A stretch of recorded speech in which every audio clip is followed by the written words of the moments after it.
Bonjour à tous et bienvenue sur notre chaîne. Aujourd'hui, nous vous plongeons dans une histoire dramatique et bouleversante. Imaginez perdre tout ce que vous avez mis une vie entière à construire. Votre fierté, votre entreprise, l'image parfaite de votre famille. Tout part en fumée en un instant. C'est exactement ce qui est arrivé à Isabelle, une femme forte, indépendante, qui pensait tout contrôler. Mais le destin a une manière brutale de nous rappeler que les apparences sont souvent trompeuses. Préparez-vous pour un récit intense, rempli de secrets, de larmes et d'une renaissance inattendue. Écoutez bien chaque détail. Isabelle avait tout pour être heureuse dans sa magnifique ville de Lyon. À 50 ans, elle dirigeait l'un des salons de coiffure les plus en vue de la presqu'île. Une clientèle bourgeoise, des miroirs dorés, une réputation sans faille. Elle avait élevé seul son fils, Lucas.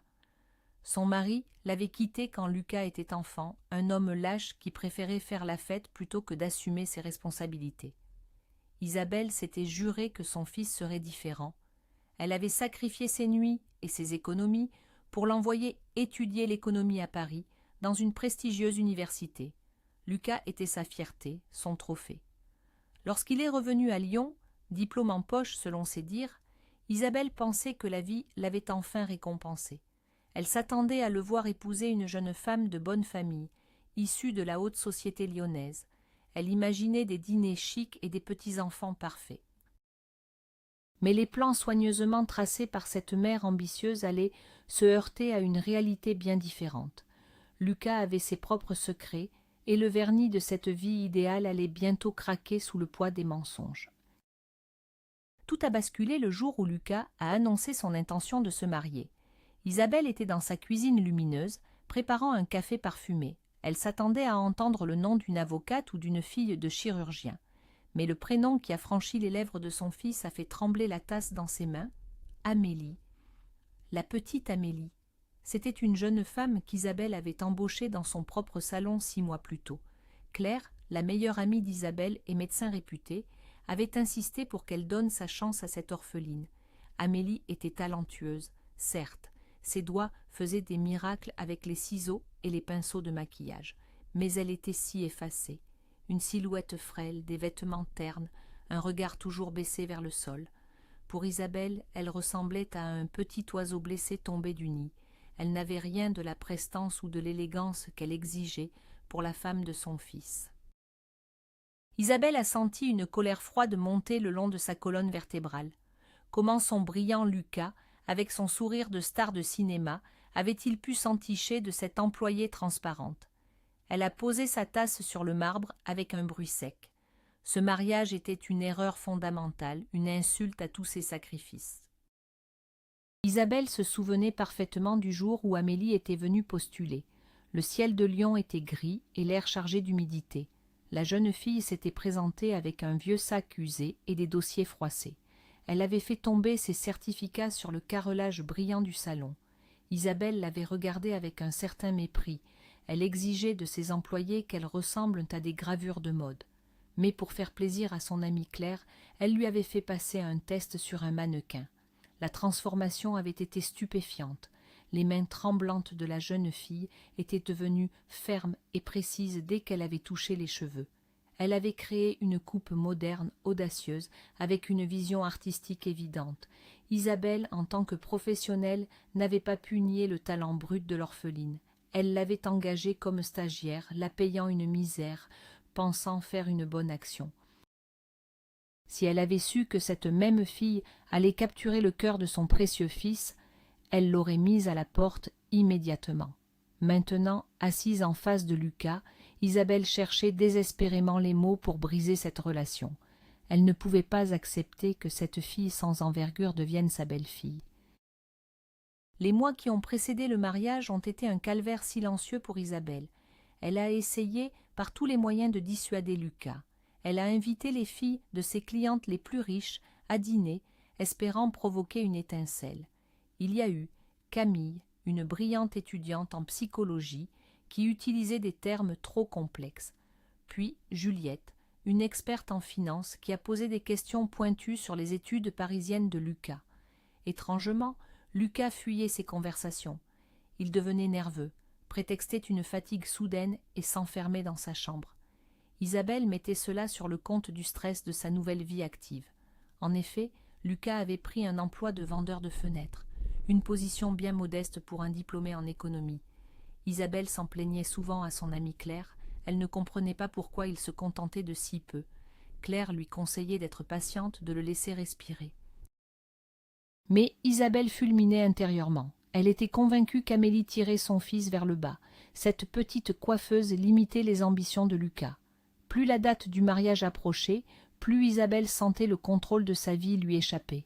L'atmosphère dans l'appartement était devenue lourde et suffocante. Le mariage a finalement eu lieu par un pluvieux après-midi de novembre. Une cérémonie modeste à la mairie du 4e arrondissement. Isabelle portait un tailleur de créateur, le visage figé dans un sourire poli mais glacial. Elle regardait Amélie, vêtue d'une robe simple, rayonnée de bonheur.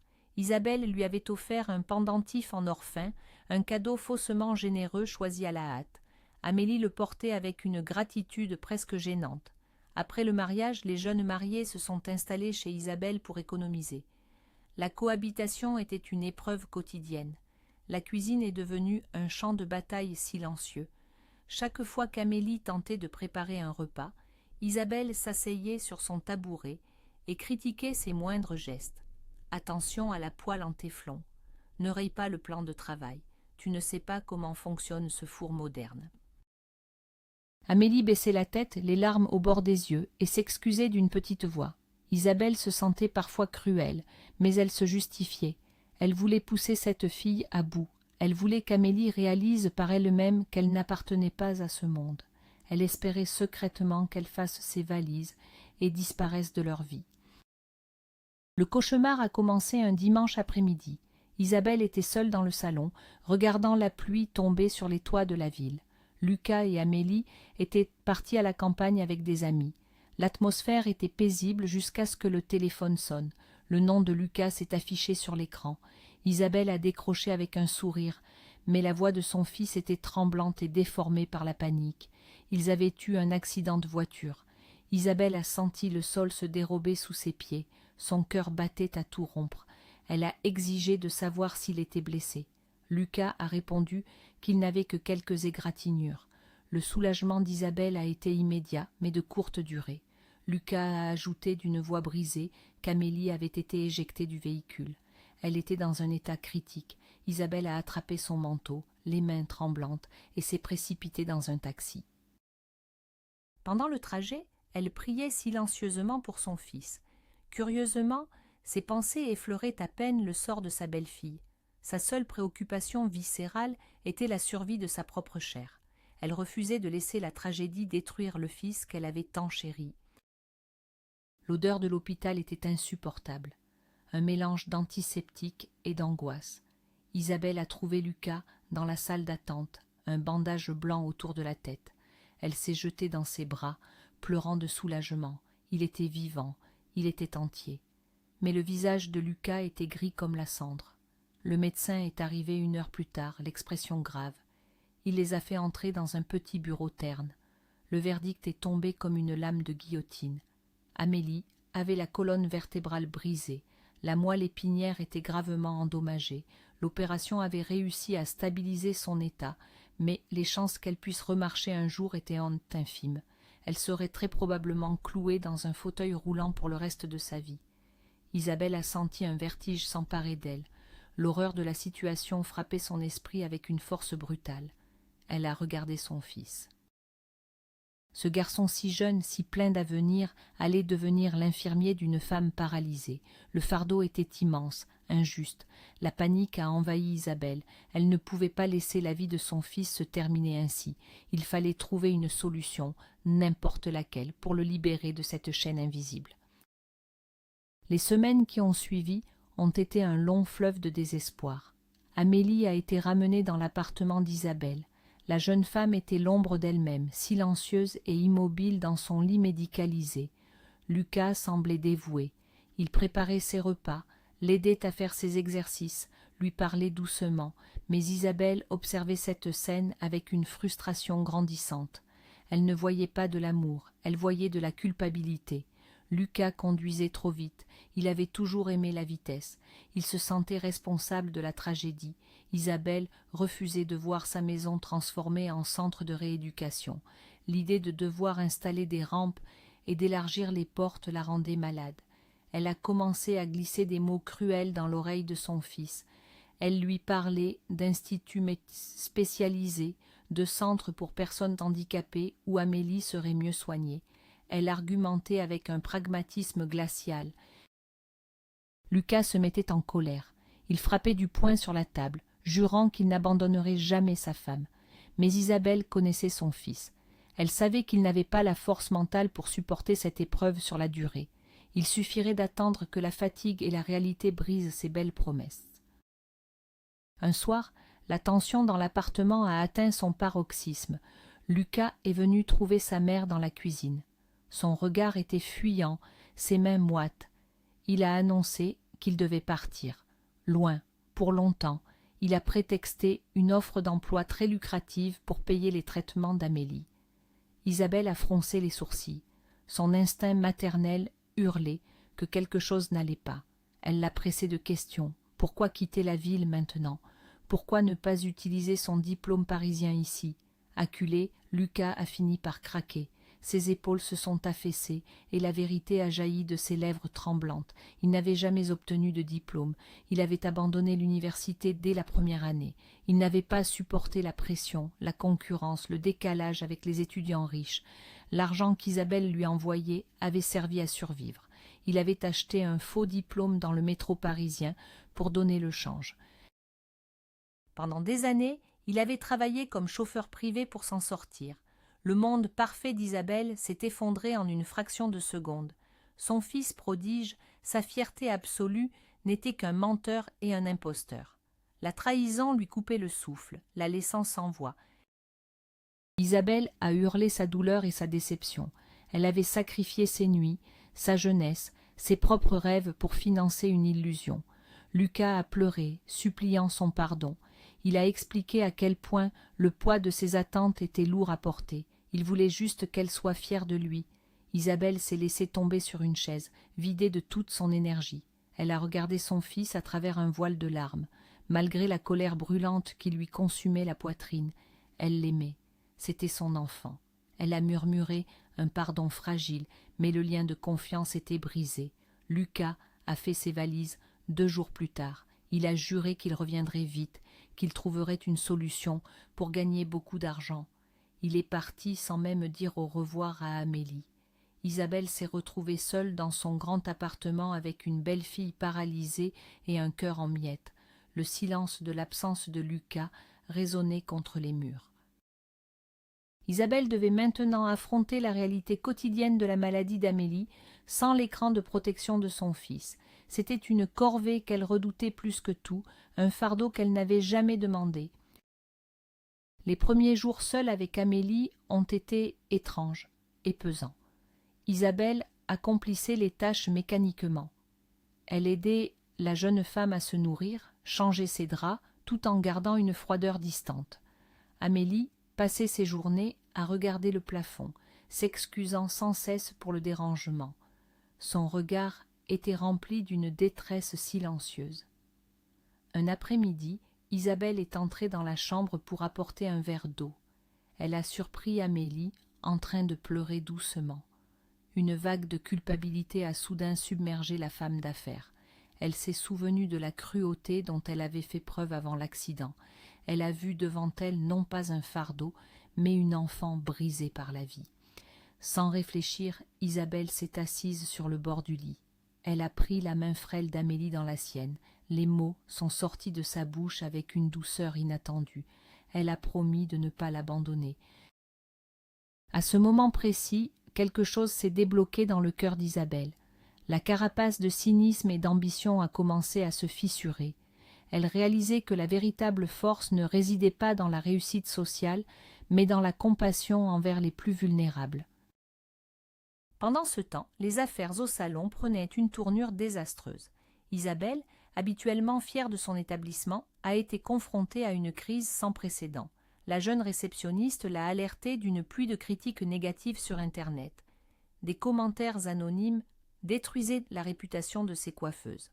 On parlait de cheveux brûlés, de coupes ratées, d'un service déplorable. Isabelle a d'abord pensé à de simples clients mécontents, mais l'ampleur de l'attaque suggérait une campagne de dénigrement orchestrée. Puis, une vidéo est apparue sur les réseaux sociaux. Une femme hurlait dans le salon, accusant une employée de lui avoir massacré le crâne. La vidéo était coupée et montée pour faire passer l'employée pour un monstre. Les clientes régulières ont commencé à annuler leurs rendez-vous. Le téléphone, qui sonnait habituellement sans cesse, est devenu muet. Isabelle sentait son empire trembler. Elle rentrait chez elle épuisée, le visage creusé par l'anxiété. Elle se confiait à Amélie, cherchant un réconfort inattendu auprès de la jeune fille. Amélie écoutait avec attention, offrant des conseils sensés et une oreille attentive. Les deux femmes, unies par leurs tragédies respectives, commençaient à tisser un lien sincère. Pour aider à la rééducation d'Amélie, l'amie d'Isabelle, Claire, a proposé l'aide de son fils. Julien était un grand gaillard passionné par son métier de kinésithérapeute. Contrairement à Lucas, Julien était profondément altruiste et sérieux. Dès sa première visite, il a transformé l'atmosphère de la chambre. Il a installé un petit trapèze au-dessus du lit d'Amélie.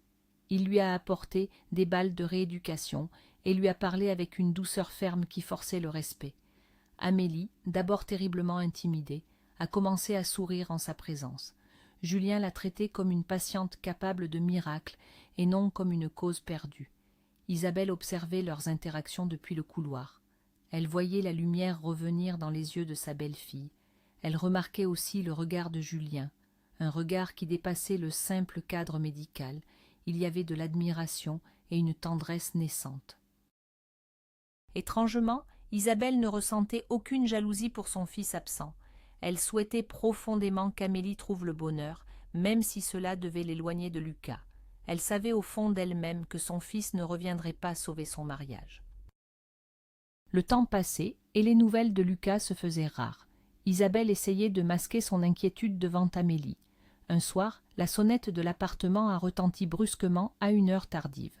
Isabelle a jeté un œil dans le Judas. Un homme grand, élégant, se tenait sur le palier. Il portait un trench coat sombre et avait un visage étrangement familier. Intriguée et un peu nerveuse, elle a ouvert la porte en gardant la chaîne de sécurité. L'homme s'est présenté d'une voix calme. Antoine. Il prétendait être le père d'Amélie. Isabelle a failli lui rire au nez.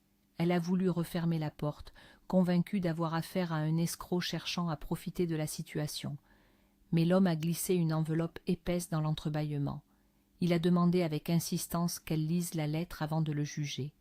Il a juré qu'il trouverait un moyen de voir sa fille, avec ou sans son accord. Son regard était déterminé, perçant, imposant le respect. Isabelle a pris l'enveloppe et a refermé la porte le cœur battant. Elle est restée adossée au mur, pensive. La ressemblance était frappante. Les mêmes yeux, la même inclinaison du menton. Le passé d'Amélie venait de frapper à sa porte. Plus tard dans la nuit, alors qu'Amélie dormait paisiblement, Isabelle a ouvert la lettre sous la lumière tamisée de la cuisine. Les mots écrits par Antoine révélaient une histoire de jeunesse tragique. Il expliquait avoir vécu une romance passionnée avec la mère d'Amélie lors d'un déplacement professionnel. Mais la grand-mère d'Amélie, une femme dure et manipulatrice, avait tout détruit. Elle avait fait croire à Antoine que sa fille aimait un autre homme, un militaire en mission. Elle lui avait montré de fausses preuves, l'humiliant profondément. Blessé dans son orgueil de jeune homme, Antoine était parti sans se retourner, ignorant totalement que la jeune femme était enceinte de lui. Ce n'est que des décennies plus tard, grâce à son métier d'inspecteur de police, qu'il avait croisé le nom d'Amélie dans un registre suite au décès de sa mère. Il avait mené son enquête et découvert la vérité. La lettre transpirait de regrets sincères et d'une volonté farouche de réparer le temps perdu. Isabelle a essuyé une larme qui glissait sur sa joue. Elle connaissait trop bien la douleur des erreurs passées et le poids des secrets de famille. Elle a décidé qu'elle donnerait une chance à cet homme. Le lendemain matin, un coup de téléphone brutal a réveillé Isabelle. C'était sa réceptionniste, en pleurs.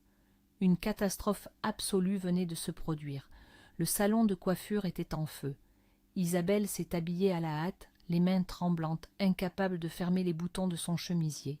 Elle a pris un taxi sous un ciel lourd de nuages noirs.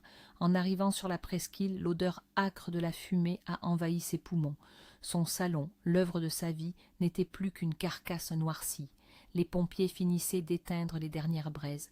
Les miroirs dorés étaient brisés, les fauteuils en cuir réduits en cendres. Isabelle est restée figée sur le trottoir, incapable de pleurer. Le vide total s'est emparé de son âme. Tout était détruit. Les rumeurs dans la foule parlaient d'un incendie criminel, d'une odeur d'essence suspecte. L'empire qu'elle avait bâti avec acharnement avait été balayé en une nuit. De retour chez elle, elle s'est effondrée sur le canapé, le regard perdu dans le vide.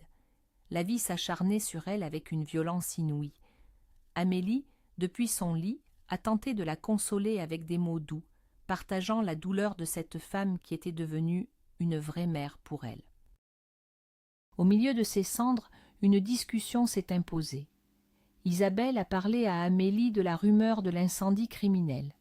Amélie a blêmi et a évoqué une ancienne collègue, renvoyée par Isabelle, qui fréquentait le propriétaire d'un salon concurrent très agressif. Ce fameux Laurent, un homme arrogant qui avait déjà tenté de racheter l'affaire d'Isabelle avec des méthodes douteuses. Isabelle a compris que le cauchemar numérique et l'incendie étaient liés. Elle était la cible d'un sabotage calculé. Le désespoir menaçait de l'engloutir. C'est à ce moment précis qu'elle a décidé de contacter Antoine. Elle a fixé un rendez-vous dans un café sombre et discret de la ville. En voyant l'homme de près, l'aura d'autorité qu'il dégageait l'a rassurée. Elle lui a parlé d'Amélie, de la lettre, mais aussi de ses propres malheurs. Antoine a écouté silencieusement, ses yeux perçants analysant chaque détail. Lorsqu'elle a évoqué l'incendie et ses soupçons envers Laurent, le visage d'Antoine s'est durci. En tant qu'inspecteur de police influent, il savait comment faire pression sur les bonnes personnes. Il a promis à Isabelle de l'aider à obtenir justice, à condition qu'elle prépare doucement Amélie à sa rencontre. Préparer Amélie à rencontrer son père n'a pas été facile.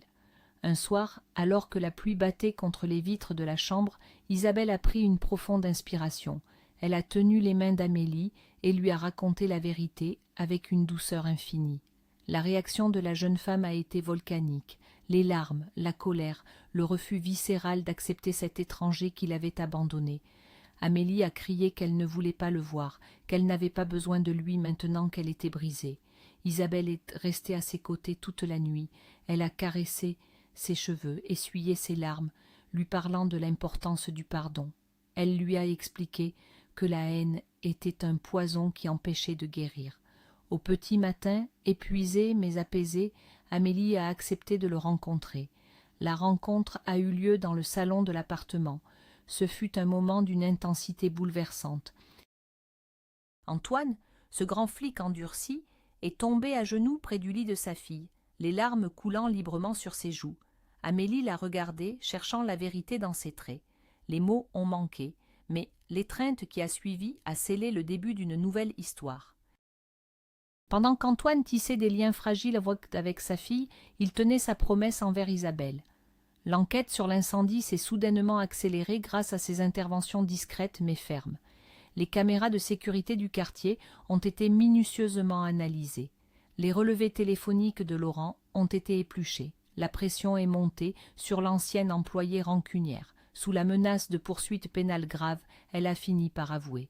Laurent l'avait payé pour désactiver l'alarme du salon d'Isabelle juste avant que ses hommes de main ne mettent le feu. Le scandale a éclaté dans la presse locale.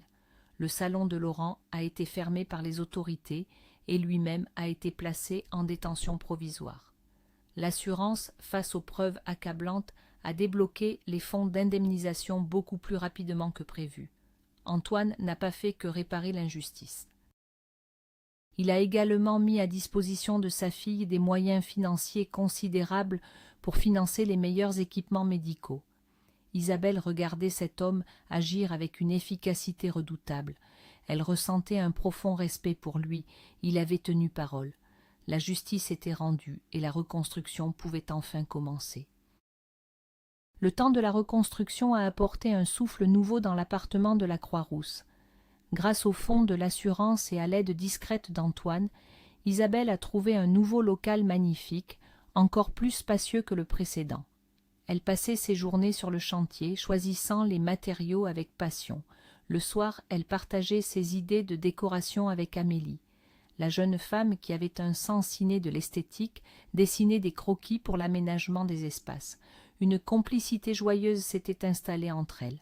Parallèlement, Julien continuait ses séances de kinésithérapie avec une constance admirable. Il avait fait livrer un fauteuil roulant ultramoderne, léger et maniable. Le jour où Amélie s'est assise dedans pour la première fois et a traversé le salon seule, les larmes ont coulé sur tous les visages. Elle retrouvait une part d'autonomie. Elle pouvait aller dans la cuisine, se préparer un thé, participer à la vie de la maison. Les rires résonnaient à nouveau entre ces murs qui avaient connu tant de larmes. Isabelle observait Julien couver Amélie du regard. L'amour du jeune médecin pour la jeune femme handicapée était devenu d'une évidence éclatante et touchante. L'absence de Lucas flottait comme un fantôme silencieux. Il n'appelait presque plus. Mais un après-midi, Isabelle a reçu un message laconique de son fils. Il annonçait son retour pour une journée, précisant qu'il avait besoin de lui parler urgemment, en tête-à-tête. Isabelle l'a retrouvé dans un petit bistrot près de la gare. Lucas avait l'air fatigué, le regard fuyant. Il a touillé son café avec nervosité avant de lâcher la bombe. Il avait rencontré une femme à Paris, une serveuse nommée Alice. Elle était enceinte de lui.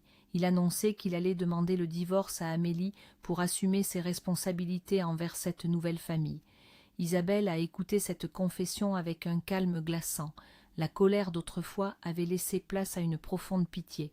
Son fils n'était qu'un fuyard, incapable d'affronter la douleur, cherchant toujours la solution de facilité. Il fuyait une femme brisée pour recommencer ailleurs. Isabelle l'a regardé droit dans les yeux et lui a dit qu'elle respectait son choix, mais qu'elle ne le cautionnait pas. Elle s'est levée, a payé l'addition et est partie. Elle n'a pas versé une seule larme. Elle avait déjà fait le deuil de son fils parfait. Rentrer à la maison et annoncer la nouvelle à Amélie a été l'épreuve la plus redoutée par Isabelle. Elle a préparé un thé chaud, s'est assise à côté du fauteuil de la jeune femme et a pris ses mains. Elle a parlé doucement, sans rien cacher. Amélie a écouté en silence, les yeux fixés sur ses doigts emmêlés. Isabelle s'attendait à des pleurs, à une crise de désespoir. Mais Amélie a lentement levé la tête. Un sourire triste mais serein illuminait son visage fatigué. Elle a avoué à Isabelle qu'elle s'en doutait, que l'absence de Lucas était une réponse en soi. Étonnamment, Amélie semblait soulagée. Le mensonge qui planait entre eux était enfin dissipé. Elle souhaitait sincèrement à Lucas d'être heureux avec sa nouvelle famille. Isabelle a été bouleversée par tant de maturité et de grâce. Là où son fils fuyait comme un lâche, cette jeune femme, privée de ses jambes, montrait une grandeur d'âme immense. Isabelle s'est penchée et a embrassé le front d'Amélie. Elle lui a fait la promesse solennelle qu'elle resterait chez elle, non pas comme une invitée ou un fardeau, mais comme sa véritable fille. Ce jour-là, le lien filial s'est définitivement noué entre elles. Les démarches pour le divorce se sont faites rapidement et sans heurts. Lucas est venu signer les papiers avec une froideur détachée, pressé de repartir vers sa nouvelle vie parisienne. Amélie a signé d'une main ferme. Elle était libre, libre d'un mariage construit sur une illusion. Cette libération a eu un effet thérapeutique inattendu sur elle. Elle s'est mise à travailler avec une ardeur renouvelée lors de ses séances avec Julien. Elle passait des heures suspendues à son trapèze, musclant ses bras avec une volonté de fer. Julien la poussait toujours plus loin, l'encourageant de sa voix grave et rassurante. Antoine, de son côté, venait presque tous les soirs. Il racontait des anecdotes de son métier, apportait des pâtisseries fines, comblant le vide de son absence passée avec une présence protectrice et chaleureuse. Isabelle voyait son foyer, autrefois vide et austère, se transformer en un cocon vibrant de vie. Elle se préparait pour l'inauguration de son nouveau salon, un espace chic, moderne, qu'Amélie avait conçu dans les moindres détails. Isabelle avait même fait aménager un poste de travail spécial, adapté à un fauteuil roulant. Elle avait de grands projets pour l'avenir de sa belle-fille. Le grand jour est arrivé. L'inauguration du nouveau salon d'Isabelle a été un triomphe. L'espace était baigné de lumière avec des teintes de velours bleu et d'or. Le tout lion s'était déplacé, mais la véritable star de la soirée n'était pas Isabelle, c'était Amélie. Assise dans son fauteuil ergonomique derrière son comptoir de maquillage adapté, elle rayonnait. Isabelle l'avait nommée responsable du pôle beauté. Les clientes faisaient la queue pour être maquillées par la jeune femme. Son talent artistique explosait au grand jour. Elle masquait les imperfections, illuminait les visages, avec des gestes d'une précision chirurgicale. Les sourires et les compliments pleuvaient. Isabelle, un verre de champagne à la main, observait la scène avec une fierté immense. Julien n'était pas en reste. Il se tenait à quelques pas d'Amélie, la couvant d'un regard brûlant de fierté. Antoine discutait avec les personnalités locales, vantant les mérites de sa fille, avec la fierté d'un père qui découvre un trésor. Isabelle a réalisé à cet instant précis que la destruction de son ancien salon était la meilleure chose qui lui soit arrivée. Les cendres avaient fertilisé le sol pour une réussite bien plus authentique et partagée. Les mois qui ont suivi l'ouverture ont été couronnés de succès. Le salon affichait complet des semaines à l'avance. Amélie est devenue une maquilleuse prisée, demandée pour des mariages mondains et des événements prestigieux. Sa confiance en elle s'est épanouie. Elle riait fort, osait porter des vêtements colorés, se maquillait elle-même avec audace. La jeune fille effacée que Lucas avait ramenée à la maison n'existait plus. Elle avait laissé place à une femme d'affaires accomplie, malgré son fauteuil roulant. La relation entre Amélie et Julien a également franchi un cap. Un soir d'été, sur le balcon de l'appartement sous un ciel étoilé, Julien a pris les mains d'Amélie. D'une voix tremblante d'émotion, il lui a avoué son amour. Il lui a dit que le fauteuil n'était qu'un détail pour lui, que seule son âme brillante comptait. Amélie, les yeux baignés de larmes de joie, a accepté ses sentiments. Isabelle a observé la scène depuis le salon, le cœur gonflé d'une tendresse infinie. Elle n'avait jamais été aussi heureuse. La petite fille frêle avait trouvé un homme digne d'elle. Le destin s'amusait à réparer les cœurs brisés avec une poésie inattendue. Mais le travail acharné d'Amélie sur son corps n'avait pas dit son dernier mot. Julien refusait de la laisser stagner. Il l'avait inscrite dans un programme expérimental de neuroréhabilitation soutenu par l'hôpital de Lyon. 3 fois par semaine, Amélie affrontait la douleur des décharges électriques et des exercices d'exosquelette. C'était épuisant, décourageant parfois. Il y avait des soirs où elle s'effondrait de fatigue, pleurant de rage contre l'immobilité de ses jambes. Mais Isabelle était là, comme un roc. Elle lui massait les épaules, lui préparait des bains chauds parfumés aux huiles essentielles, lui murmurait des mots de courage. Elle était la mère qu'Amélie avait perdue. Antoine, lui, déplaçait des montagnes pour financer ses traitements coûteux. Un jour, pendant une séance intense, un miracle silencieux s'est produit. Alors que Julien lui demandait de se concentrer sur son genou droit, une contraction visible a parcouru la cuisse d'Amélie. Un mouvement minuscule, presque imperceptible, mais réel. Julien a poussé un cri de victoire. Le nerf n'était pas totalement mort. L'espoir, fragile mais éclatant, venait de renaître dans la petite pièce médicale. La bataille pour marcher à nouveau venait tout juste de commencer. La nouvelle du mouvement de la jambe d'Amélie a galvanisé toute la famille. Les efforts ont été redoublés. Isabelle voyait la détermination féroce briller dans les yeux de sa fille de cœur. Elle l'accompagnait chaque matin à la clinique avant d'ouvrir le salon. L'automne a enveloppé Lyon de ses brumes dorées, apportant une douce mélancolie. La date de l'anniversaire d'Isabelle approchait. Pour ses 51 ans, elle ne voulait pas d'une grande fête mondaine. Elle désirait un dîner intime, entouré de ceux qui comptaient vraiment. Son amie Claire, Julien, Antoine et bien sûr Amélie. Isabelle a préparé un festin somptueux, un bœuf bourguignon mijoté pendant des heures, une tarte aux pralines croustillantes, des bouteilles de vin fin. Elle a enfilé une robe en velours bleu profond qui soulignait l'éclat de ses yeux. La sonnette a retenti. Les invités sont arrivés, les bras chargés de fleurs et de cadeaux. L'ambiance était chaleureuse, remplie de rires sincères et de regards complices. La salle à manger brillait sous l'éclat du lustre en cristal. Isabelle se sentait entourée, aimée, respectée. Elle contemplait cette famille recomposée, née des épreuves et des drames, et réalisait la beauté de son existence actuelle. Pendant le dîner, Antoine s'est levé, son verre de vin rouge à la main, pour porter un toast. Sa voix grave a résonné dans la pièce. Il a remercié Isabelle d'avoir été la gardienne de l'âme de sa fille. Il a parlé du pardon, de la seconde chance que la vie lui avait offerte. Amélie l'écoutait, les yeux brillants d'affection. Puis ce fut au tour de Julien. Le jeune homme s'est raclé la gorge, soudain très rouge. Sous le regard amusé de sa mère Claire, il s'est tourné vers Amélie. Il a sorti une petite boîte en velours noir de sa poche. Le silence est tombé sur la table. Julien, la voix vibrante d'émotion, a demandé Amélie en mariage. Il a promis de l'aimer, de la soutenir, qu'elle soit assise ou debout pour le reste de ses jours. Amélie a étouffé un sanglot de bonheur. Elle a murmuré un grand oui, tendant sa main tremblante. Isabelle a applaudi, les larmes roulant librement sur ses joues soigneusement maquillées. L'émotion était à son comble, la boucle était bouclée. Le drame avait fait place à une comédie romantique d'une pureté absolue. Le bonheur inondait la pièce d'une lumière éclatante. Au milieu des effusions de joie et des embrassades, le téléphone d'Isabelle a vibré doucement sur la console du salon.